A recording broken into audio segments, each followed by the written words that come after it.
Mariana Gabriel, né? O nome da minha palhaça é Birota.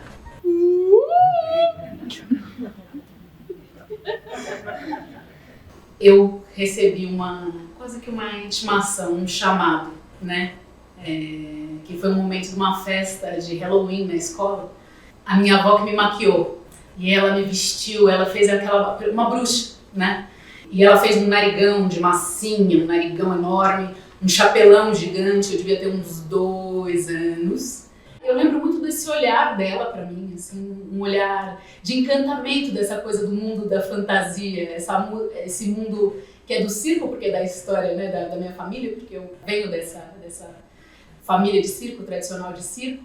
Eu acredito que naquele momento que ela me maquiava, encantada, com a minha figura que ela estava transformando ali e me conectando, me ligando a esse mundo das artes, né? Passando para mim o encantamento que ela tinha por tudo aquilo, né?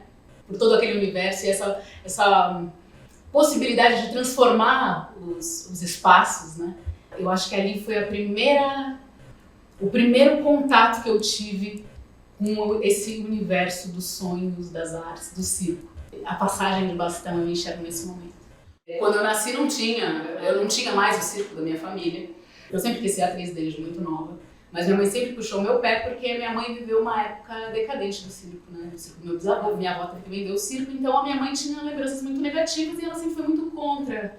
Quer dizer, não era contra, mas ela dizia assim, faz outra coisa, Mariana. E nessa eu acabei fazendo cinema, que eu ficava com um pé lá e um pé cá, né, na verdade, né, me formei em cinema, mas sempre fiz teatro amador minha vida inteira, sempre fui muito apaixonada, mas demorei de ter um culhãozão, assim, de tipo, é meu sonho, eu vou assumir, é isso mesmo, né.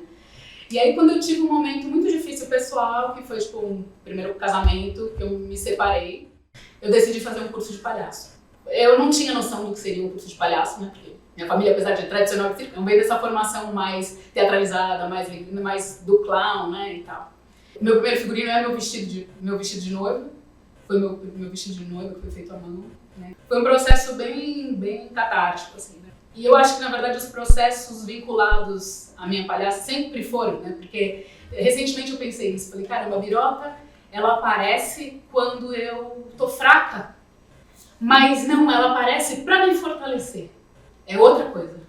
Pra me levantar, pra me erguer, é o que me estrutura. Eu acho que a figura do palhaço é o que me estrutura.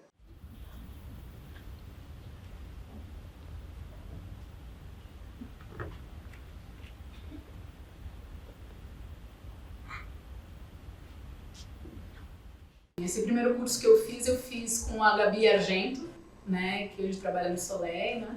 Depois eu fiz um semestre com a Beth Torgan. Na verdade, era mais a direção de um espetáculo, de uma apresentação que a gente ia fazer. Tudo isso só para contextualizar. Minha avó já tinha falecido já fazia um tempo. Minha avó faleceu em 2008, né? Então, e eu comecei a fazer o curso de palhaço em 2010. Então, porque tem umas coisas que foram acontecendo em paralelo, né? Porque eu trabalhava na época como jornalista. Eu estava trabalhando na ESPN Brasil. Eu gravei um documentário, fui chamada pela Priscila Giacomo, né? Que é palhaça também, produtora. E ela me convidou para participar de um projeto que chamava Circo para Aqui. Ele é um documentário, mas ele a princípio era um trabalho de pesquisa. Eles são artistas de circo que moram no Singapura do bairro do Limão, em São Paulo. Durante esse processo de gravação, a gente foi primeiro entrevistado, seu Ivan, um malabarista cubano, que era chileno. Quando a gente chegou na casa dele, eu tomei um susto, porque o seu Ivan ele tinha uma postura, um porte, um corpo que eu identificava com uma coisa muito familiar. Parecia tipo, o corpo da minha avó. Ele falava castelhanado, a minha avó falava castelhanado, porque ela é filha de uruguaia, né? De índia uruguaia. Então eu fui me assustando muito com aquele contexto todo. A fala dele, o léxico dele era todo semelhante, as ideias, os valores. A gravação desse documentário para mim, né, eu vejo também uma virada muito grande no meu entendimento do que foi a história da minha família. Eu acho que foi uma primeira virada, né? E isso em casa reverberou de uma maneira muito doida, porque eu chegava das entrevistas e contava para minha mãe. E a minha mãe começou a retomar e reviver histórias, memórias dela dos tempos de circo. Porque minha mãe trabalhou no circo até os 12 anos de idade. O resultado desse documentário também teve um impacto muito grande também pra gente, porque a gente começou a exibir. E aí nesses debates, a minha mãe ia em tudo. E ela levava uma fotinho da minha avó, pequenininha, um santinho que a gente mostra assim. Eu exibia o filme, então rolava a conversa, e aí minha mãe falava, e essa daqui é minha mãe. E minha mãe mostrava para as pessoas, né, a foto da minha avó vestida de palhaço. O palhaço Chamego. Nossa, mas sua avó foi palhaço? Mas quando sua avó foi palhaço? Minha avó foi palhaço em 1940. Nossa, mas em 1940 não existia mulher palhaço, né? Mulher palhaço vai existir nos anos 80, né? Quando começam as escolas de circo e tal.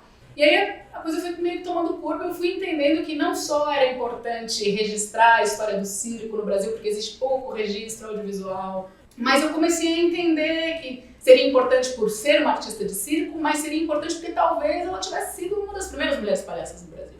Eu fui para o Canadá em 2014 e fiz um curso com a Sue Morrison. Eu voltei já com chamada, já fui chamada para um cabaré, mas assim, não por mim, foi a gente já encaixou, porque né, os caminhos vieram, vai! E era um evento em homenagem à minha avó, o Sesc fez uma homenagem, tinha um texto todo lindo falando dela e tal. Gente, daí pra frente um furacão, né? Porque aí eu entrei com a pesquisa, aí eu larguei o emprego, aí começou todo o processo de pesquisa do filme, isso foi 2014, né? Começamos a filmar em novembro, passamos um ano inteiro, né, gravando e lançamos o filme no aniversário dela, dia 21 de março de 2016. Senhoras e senhores, sejam todos bem-vindos ao Picadeiro do Grande Circo Guarani.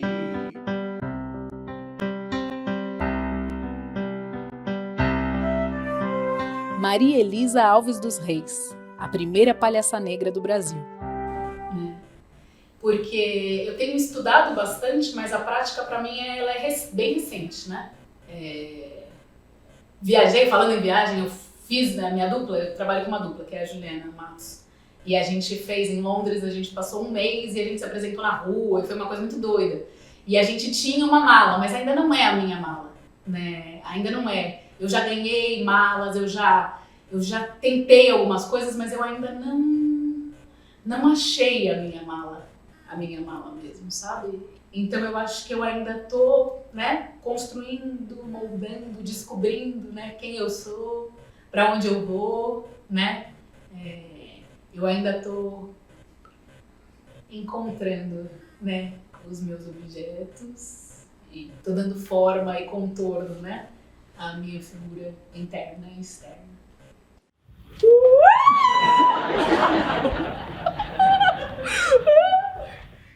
Porque a curiosidade minha grande nesse momento é assim, será que eu herdo tudo isso? Tipo, não assim, mas assim, de que maneira eu herdo tudo isso? Sabe assim, de que maneira isso tá no meu corpo? De que maneira isso tá em mim? De que maneira a palhaçaria, sabe? De que maneira, pô, meu bisavô foi palhaço, meu tio-avô foi palhaço, minha avó foi palhaço. Então, assim, hoje eu entendo que não foi por acaso que eu fui parar no curso de palhaço. E eu comecei a fazer um treinamento e durante os treinamentos eu me identifico, eu falo, caraca, isso sou eu e sempre fui. Isso sou eu e sempre fui, sabe? Momentos, assim, sabe, de me encontrar em posições ou toques, sabe, de pele, sabe? E falar, cara, isso sou eu, saca? Então eu acho que me leva para muitos lados, né? Eu acho que me leva muito para dentro, me leva muito para trás, no tempo, de um tempo que eu nunca vivi, de um tempo que é anterior a mim, me presentifica, me faz crescer como ser humano. Já falo de muitas mestras e não posso deixar de falar da minha avó, né? E apesar de não ter visto minha avó vestida de chamego, porque eu nunca vi, eu acho que ela sempre convivia com chamego por razões óbvias. E a coisa que eu assim, mais identifico assim, é essa questão da generosidade, né? Essa questão da importância do encontro, né? Do compartilhar, do olhar e ser visto, né? O escutar mais do que falar. E isso eu acho que é muito essencial, né? Isso é o palhaço, né? Isso é o palhaço, eu acho, né? É a relação, né? E é engraçado, né, quando eu sinto esse momento com a minha avó, é troca de olhar também. É troca de olhar. Né? E é essa força, né, desse lugar do palhaço de te reerguer, né, de te jogar, né, de um lugar, de um momento de tristeza. Eu falo, cara, não tem recurso. Eu falava pra Naomi, Naomi, eu tô na lama, cara, eu tô num momento difícil, mas como o corpo da gente tem recurso, como a gente tem recurso, como olha, o braço vai, a respiração te leva para um outro lugar, como a gente tem recurso. Eu tô muito encantada com o corpo, eu tô num momento que eu tô encantada com o corpo, sabe, sacando, assim, o entendimento de que o corpo é sagrado, assim, sabe, é sagrado.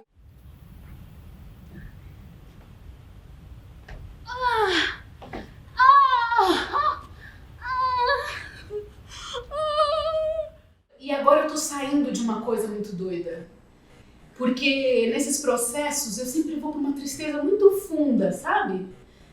Que depois volta um pouquinho, assim, depois um pouquinho, vai voltar um pouquinho. Mas eu tô chegando nesse lugar que tá sendo muito novo, do prazer. E isso é uma revolução muito grande, pessoal, pra mim. Muito grande.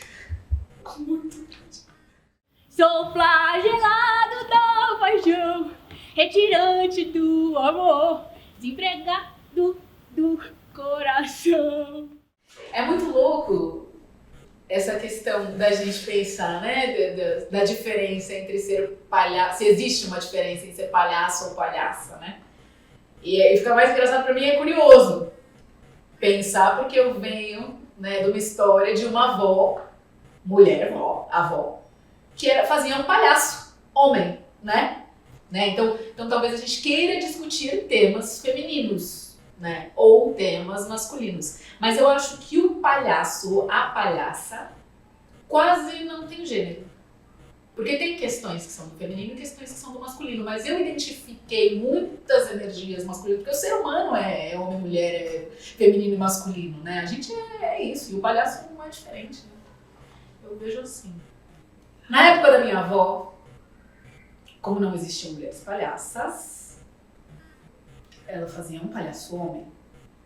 Eu acho que talvez nos dias de hoje ela talvez optasse por fazer o chamego homem, também fazer um palhaço homem, né? O gênero passa longe de ser a questão mais importante, mas é importante da gente firmar hoje a questão da comicidade feminina. É importante a gente descobrir quais são os nossos temas, quais são os temas do feminino. Independente se é um homem fazendo uma palhaça, isso é muito importante para a palhaçaria. Por quê? Porque a gente ficou num único plano até agora. Que a gente tenha um histórico de uma comicidade escrita e feita por homens, né? Quer dizer, escrita para homens, né? O que tem atrás do meu nariz vermelho? Eu? Ué. Toda eu, né? Eu acho que mais, né? Acho que é o meu recheio. Eu acho que atrás do meu nariz vermelho tem o meu recheio.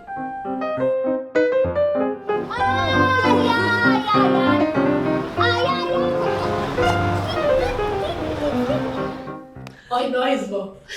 Oi, nós. Nós aqui, nós. Estamos aqui.